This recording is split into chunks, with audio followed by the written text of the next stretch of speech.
بسم اللہ الرحمن الرحیم۔ ہندو مسلمانوں غور سے سنو، اسلام کی عبادت کا جو ہے ٹائم فکس ہے کہ نماز کب ہوگی، اذان کب ہوگی۔ اذان اس کو کہتے ہیں کہ 24 گھنٹے میں 5 ٹائم کی نماز اللہ نے لازم ملزوم کی ہے، مسلمانوں کے اوپر فرض ہے، جو پڑھنی ہی پڑے گی۔ بیماری میں، ہر ایک چیز میں، سفر میں کبھی معاف نہیں ہے۔ نماز اللہ کی ایک ایسی عبادت ہے جو کبھی معاف نہیں، اس کا ایک ٹائم فکس ہے۔ ایک جگہ پہ ایسا ہوا، مندر مسجد دونوں ایک جگہ ہیں، مندر میں گھنٹہ بجتا ہے، مسجد میں اذان ہوتی ہے۔ پجاری نے مقدمہ کر دیا کہ صاحب ہماری کو تکلیف ہوتی ہے، یہ اذان پڑھتے ہیں جب ہماری اس کا ٹائم ہوتا ہے۔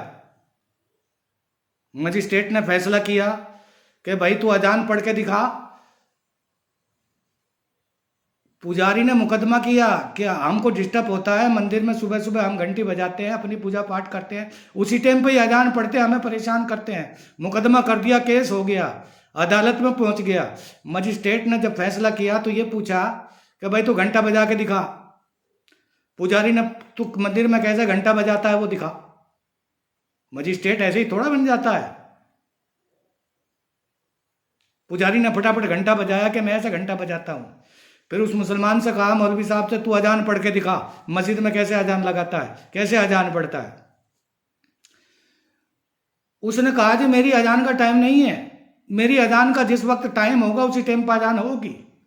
تمہارے یہ میرے کہنے سے اذان نہیں ہوتی ہے، تمہارے یہ میرے کہنے سے نماز نہیں ہوتی ہے۔ جب وقت آتا ہے تبھی اذان ہوتی ہے، میں اس سے پہلے اذان نہیں لگا سکتا۔ مولوی صاحب جیت گئے کہ یہ اپنے ٹائم کے پابند ہے، یہ کسی کو دکھی نہیں کرتے۔ جب اذان، اگر یہ اذان لگاتا آپ کو پریشان کرتا تو ابھی اذان پڑھ کے دکھاتا ہے۔ تمہارا ٹائم ٹیبل نہیں ہے مندر میں گھنٹی بجانے کا، لیکن مسلمانوں کا وقت یاد رہے، مسلمانوں کا وقت ہے۔ ہندو مسلمانوں، میں یہ جو ویڈیو بنا رہا ہوں کسی کو ٹھیس پہنچانے کے لیے یا کسی کے دھرم کو برا کہنے کے لیے نہیں کہہ رہا ہوں، میں اس لیے کہہ رہا ہوں نماز کا ایک وقت ہوتا ہے، اذان اسی ٹائم پہ ہوگی۔ مولوی صاحب نے کہا جس ٹائم پہ نماز کا وقت ہوگا اسی ٹائم پہ میں اذان پڑھوں گا، چاہے آپ میری گردن کاٹنے کا حکم دے دیں، میں اذان بالکل نہیں پڑھوں گا۔ اذان جب مغرب کا ٹائم ہوگا یا 2 بجیں گے، ظہر کا ٹائم ہوگا، تو میں اذان اسی وقت دوں گا جب اذان کا ٹائم ہوگا۔ آپ سن لینا میں اذان کیسے دیتا ہوں۔ تو بری کر دیا کہ تو پریشان کر رہا ہے۔ اس پجاری سے کہا تو پریشان کر رہا ہے، اور مقدمہ کر دیا اس کے خلاف۔ یہ تجھے پریشان نہیں کرتا، یہ تجھے پریشان نہیں کر رہا ہے۔ ان کے وقت کا، اذان کے وقت کا ٹائم مقرر ہوتا ہے، وقت ہوتا ہے، تب اذان پڑھی جاتی ہے، تو پریشان کر رہا۔ پجاری ہار گیا، مولوی جیت گیا کہ اذان اپنے وقت مقررہ پہ ہوتی ہے، نماز اپنے وقت مقررہ پہ ہوتی ہے۔ یہ بات ایک الگ ہے، کوئی پڑھے یا نہ پڑھے، پڑھنے والا اللہ کا ایسا دیوانہ ہے، پڑھنے والا اللہ کا ایسا دیوانہ ہے، رسول اللہ کا ایسا دیوانہ ہے کہ اگر روڈوں کے اوپر نماز پڑھنے کی آج لوگ شکایت کر رہے ہیں، ارے یہ نماز تو پتہ نہیں کتنے لاکھوں سال سے لوگ پڑھتے آ رہے ہیں، روڈوں کے اوپر پڑھتی ہیں۔ اللہ نے فرمایا کہ یہ زمین جو ہے میں نے اللہ کے، رسول اللہ کے چلنے کا فرش بنایا ہے، میرے محبوب کے چلنے کا فرش بنایا ہے، اور آسمان جو ہے کہ شامیانہ بنایا ہے۔ تم رجسٹری کر کے کتنے دن رہ سکتے ہو؟ مکان کی رجسٹری، دکان کی رجسٹری، پلاٹ کی رجسٹری، کھیتوں کی رجسٹری۔ تمہارے سے پہلے اور چلے گئے، کیا لے کے گئے؟ بڑے بڑے بادشاہ اور چلے گئے اپنی دولت کو چھوڑ کر، بیوی بچوں کو چھوڑ کر، باغ بہار کو چھوڑ کر، سب چلے گئے، اس دنیا سے جانا ہے، رخصت ہونا ہے۔ پتہ یہ چلا جب مسلمان کی نماز کا وقت ہوتا ہے تو وہ اپنی گاڑی کو روکتا ہے اور نماز روڈ کے اوپر پڑھنے لگتا ہے۔ 5 منٹ کی نماز ہے اور وہ پڑھ کے آگے روانہ ہو جاتا ہے۔ وہ کسی کی رجسٹری نہیں کروا رہا، کسی کی زمین کو چھین کے نہیں جا رہا، ایک اللہ کا نام لیا جا رہا ہے۔ لیکن لوگوں کو یہ بھی اکھرتا ہے کہ یہ روڈ پہ نماز پڑھیں گے تو ہم بھی جو ہے ہنومان چالیسا، ارے ہنومان چالیسا پڑھو نا، 5 ٹائم کون منع کرتا ہے؟ 10 ٹائم پڑھو، کون منع کرتا ہے؟ ریل میں بھی مسلمان نماز پڑھتا ہے، ریل کی ادھر کو بھی جا رہی ہے، مسلمان نماز پہ پڑھ رہا ہے، نماز پڑھ رہا ہے، پلیٹ فارم پہ مسلمان نماز پڑھ رہا ہے، مسلمان روڈ پہ نماز پڑھ رہا ہے، مسلمان مسجد میں نماز پڑھ رہا ہے، لیکن وقت اللہ کا جب نماز کا جب وقت ہوتا ہے تو وہ اپنے خدا کی نماز پڑھتا ہے. نماز کا مطلب یہ ہے اللہ کو دیکھنا, اللہ کا دیدار دیکھنا. ارے جس نے اللہ کو دیکھ لیا اس نے پورے سنسار کو دیکھ لیا. میری ماں اور بہنوں, اس میری ویڈیو کو کسی غلط اینگل سے مت لے جانا. اللہ کے نبی نے اس طریقے سے تعلیم دی ہے لوگوں کو.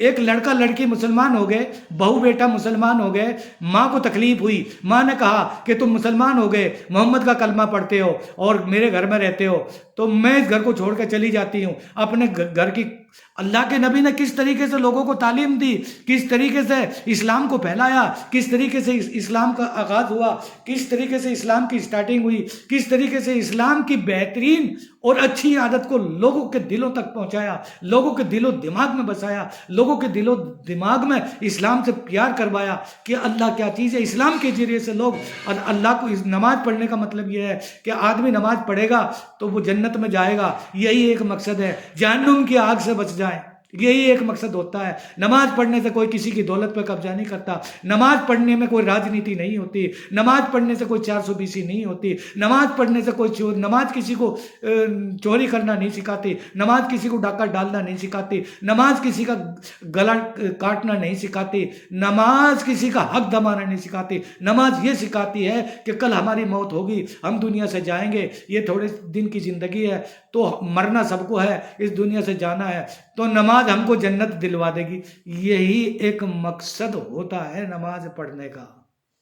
اللہ کے نبی نے یہ تعلیم دی. بوڑھی عورت, اس کے بہو بیٹا مسلمان ہو گئی, وہ کہنے لگی میں اس گھر میں نہیں رہتی, تم تو محمد کا کلمہ پڑھتے ہو, تمہارے اوپر تو محمد نے جادو کر دیا ہے. محمد جب سے آیا ہے مکہ اور مدینہ کے اندر ایک بہت بڑی غلط بات ہو گئی ہے, ہم لوگوں کو ایک غلط دشا میں محمد لے جا رہا ہے. وہ تو جادوگر ہے اور وہ تمہیں جو بہکا رہا ہے, میں تمہارے پاس نہیں رہتی. اپنا ساز و سامان باندھ کر گٹھڑی میں کپڑے لتے جو بھی تھا اور گاؤں سے باہر نکل گئی. ایک چھوٹے سے گاؤں کا واقعہ نقل کیا ہے کتابوں میں. وہ گاؤں سے باہر نکل گئی. گاؤں سے باہر سرکار مدینہ, ساری دنیا کے سردار, امت کے لیل و نہار اور یاروں کے یار محمد عربی صلی اللہ علیہ وسلم ان کو مل گئے اور کہنے لگے امی جان کہاں جا رہی ہو, اماں کہاں جا رہی ہو, کیا بات ہے کہ محمد نے ان لوگوں کو کلمہ پڑھا دیا, میرے بیٹا بیٹیوں کو, میرے بیٹے اور بہو کو, سارے پریوار کو, خاندان کو مسلمان کر دیا. میں ایسے گھر میں کو لعنت بھیجتی ہوں, میں نہیں رہتی, مجھے ایسے گھر سے نفرت ہوتی ہے, مجھے نیند نہیں آتی, میں بے چین ہوں, پریشان ہوں. گٹھڑی لے کر گاؤں سے باہر نکلی. سرکار مدینہ نے کہا کہ مائی میں ہی لے چلتا ہوں آپ کی گٹھڑی. سرکار مدینہ ساری دنیا کا بادشاہ ہو کر, زمین اور آسمان کا بادشاہ ہو کر, اور گٹھڑی بڈھی عورت کی لے کے چل رہا. ایک ہندو عورت ہے اور اس کی گٹھڑی لے کے, بڈھی عورت ہے, اس کی گٹھڑی لے کے کئی کلومیٹر دور تک چلے گئے. چلتے رہے. محمد کو گالی نکالتی گئی, سارے رستے محمد کو گالی نکالی ہے. اور جب جا کر کے جہاں بڑھیا کا مقام تھا وہاں گٹھڑی اتروا دی. کئی کلومیٹر جانے کے بعد جب کوئی دوسرا گاؤں آیا کہ میں یہاں رہوں گی, اور میری گٹھڑی اللہ کے نبی نے وہاں اتار کر کے رکھ دی. اور وہ محمد عربی صلی اللہ علیہ وسلم کو دعا دینے لگی اور کہنے لگی کہ یہ ایسے آدمی ہوتے ہیں, اچھے آدمی. محمد صلی اللہ علیہ وسلم کی تعریف کرنے لگی. اسے یہی نہیں پتا تھا کہ یہی محمد ہے جس نے تیری بیوی بچوں کو اور تیرے بھتیجا بھتیجوں کو, تیرے بھائیوں کو, سب کو اسلام کے اندر داخل کر دیا. اس بڑھیا کو یہ نہیں پتا تھا. پھر سرکار مدینہ صلی اللہ علیہ وسلم کو گالی دینے لگی. اللہ کے نبی نے جب گٹھڑی اس گاؤں میں جانے کے بعد میں اتاری, پھر بھی گالی دے رہی ہے. اللہ کے نبی کی آنکھوں میں آنسو آ گئے اور رونے لگے اور کہنے لگے اماں وہ محمد میں ہی ہوں جس کو تو گالی دے رہی ہے. محمد صلی اللہ علیہ وسلم کی یہ بات سن کر میرے بھائیوں اور ہندو مسلمانوں غور طلب ہے سوچنے کی. وہ ہندو عورت بڑھیا جو تھی قدموں میں پڑ گئی سرکار مدینہ کی کہ جس کی میں بغاوت کر رہی ہوں, جس کی میں چغلی کر رہی ہوں, جس کو میں گالیاں دے رہی ہوں, مجھے کیا پتا اتنا اچھا آدمی ہوگا جو میری گٹھڑی لے کے چل رہا ہے. تمہارے سنسکار صحیح ہیں, تمہاری تعلیم صحیح ہے. اے محمد صلی اللہ علیہ وسلم مجھے بھی تم کلمہ پڑھا دو, مجھے بھی اسلام کے اندر داخل کر دو. تھپڑ نہیں مارا سرکار نے مدینہ, گالی نہیں دی, برا نہیں کہا. اللہ کی تعلیم کو لوگوں کے دلوں تک ایسے فرمایا سرکار مدینہ صلی اللہ علیہ وسلم نے, ایسے تربیت فرمائی.